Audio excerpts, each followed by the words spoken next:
Never compromise your values. And what do you know about Martin Luther King? Well, I love that quote.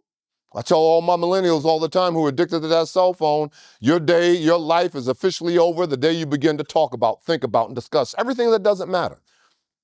But what do we know about Martin Luther King? Well, number one, his name wasn't Martin, his name was Michael. When he was 8 years old, his father had his name legally changed to honor the German theologian. Number two, just like T.D. Jakes, just like Tyler Perry, just like Christian Louboutin, Martin Luther King's high school dropout.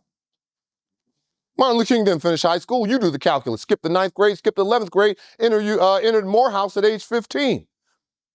What else do you know about Dr. King? Never earned more than $10,000 over the course of any year over the course of his life. Now, my hotshot know-it-all business students, Dr. Kimbro. But he did win the Nobel Prize, and with that came a cash windfall of excess of $150,000. Yes, yes, yes, yes. But he gave every dime of it back to the movement except $10,000. He had to borrow 10 grand from his father-in-law to pay his income taxes. Got up at the same hour a day every day. Got up at 6:15 in the morning, ate the same breakfast, coffee and orange juice, 6:30 in the morning to 7:30 in the morning. That was the golden hour. That was an hour for P&D, prayer and devotion. He had a book line study. There were 200 books in that study. Every hour of the day, right off the bat, 6:30 to 7:30, prayer and devotion. As a matter of fact, Martin Luther King lived in the moment. What moment are you talking about? Well, he started his day off with prayer and devotion, and before that head hit the pillow at night, prayer and devotion. He lived life between two prayers.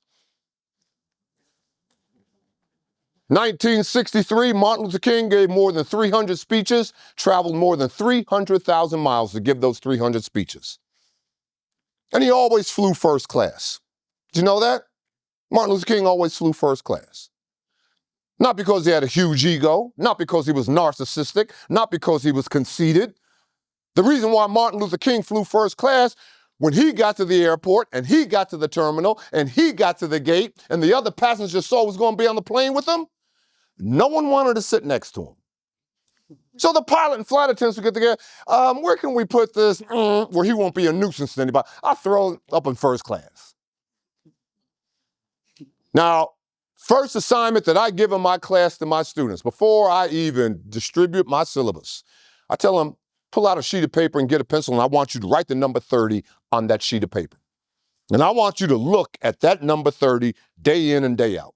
And I especially want you to look at it when you flunk my final and you don't think life is going to go on. And I definitely want you to look at that number 30 when you don't know where you're going to get the financial resources to come back in the spring or come back in the fall. And look at the number 30 when you say you can't take CAU any longer, you and your roommate bumping heads, folks back home acting a fool, want you to come home. Damn it, look at the number 30.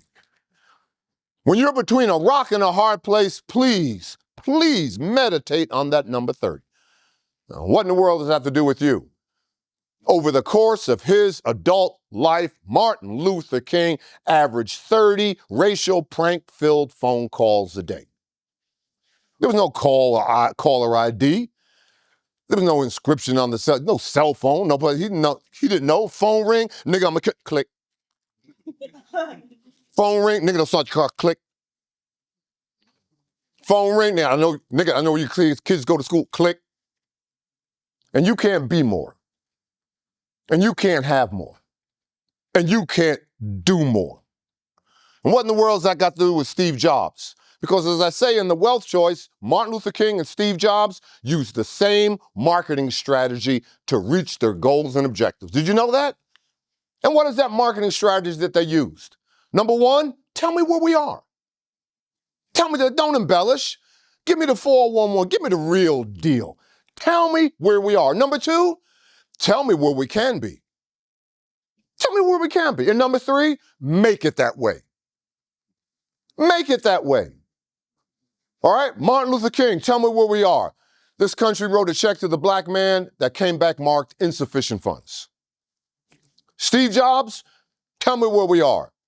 Well, if you're like me, you got a cell phone, you got a Palm Pilot, you got a pager, you got an MP3 player, you got 50 million different electronic gadgets. Okay, tell me where we are.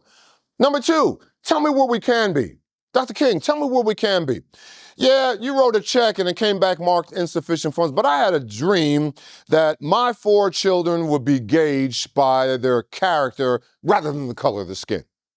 Okay, Steve Jobs, we got 50 million different gadgets, but tell me where we can be. Well, I called on my systems engineers and I called my graphic designers and I called, my team together and brought them in my office and I said, wouldn't it be great? We all got 50 million different gadgets if we could go ahead and place all these gadgets on one particular device. All right, tell me where we are, tell me where we can be. Now, damn it, make it that way. Dr. King, I had a dream, free at last, thank God Almighty. Free at last. Steve Jobs, make it that way.